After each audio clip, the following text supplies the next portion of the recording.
ডাবলিনের পারিবারিক বিনোদন কেন্দ্রে বাঙালি কালচার সেন্টার আয়ারল্যান্ডের উদ্যোগে চোখ ধাঁধানো বৈশাখী মেলা। মাইগ্রেশন বাংলার আয়ারল্যান্ড প্রতিনিধি কাজী মাহফুজ রানার তথ্যচিত্রে বিস্তারিত। পয়লা বৈশাখ বাংলার চিরায়িত ঐতিহ্য ও সার্বজনীন উৎসব।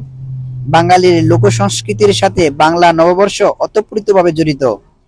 দেশে কিংবা প্রবাসে পৃথিবীর যে কোনো প্রান্তেই বৈশাখী মেলার সময় হলে ধর্ম বর্ণ নির্বিশেষে সকলেই মিলে ভ্রাতৃত্ব ও সাম্যের সীমানায় দলে দলে মেতে ওঠে বৈশাখী উৎসবের পানের মেলায়।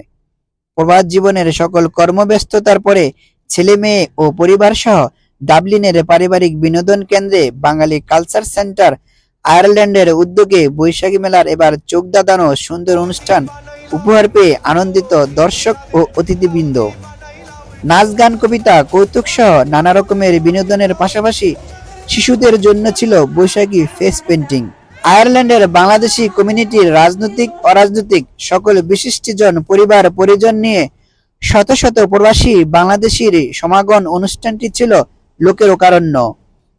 তাছাড়া কাপড়ের স্টল চুরির দোকান বাঙালি লরনাদের ছিল উপচে পড়া ভিড়। রাজধানী ডাবলিন ছাড়াও গলওয়ে কর্ক লিমেরিক সহ আয়ারল্যান্ডের বিভিন্ন শহর থেকে আগত প্রবাসী বাংলাদেশি নরনারী ও শিশুদের নিয়ে ডাবলিনের এবারের বৈশাখী মেলাটি সেজেছিল অপরূপ মনোমুগ্ধকর সৌন্দর্যের সোনালী সন্ধ্যা।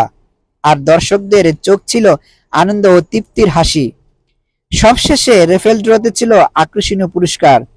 মাইগ্রেশন বাংলা, কামরুজ্জামান ভুঁইয়া ডালিম, ইন্টারন্যাশনাল ডেস্ক। তখন হঠাৎ কেন দেখা দেয় নীলক্ষার নীলে তীব্র শীষ দিয়ে এত বড় চাঁদ। অতি অকস্মাৎ স্তব্ধতার দেহ ছেড়ে কোন ধ্বনি, কোন শব্দ? খাইলাম টুকা তো খাইলাম লাউতি বানাইলাম চোখ ডোকি সাদের লাউতি বানাইলাম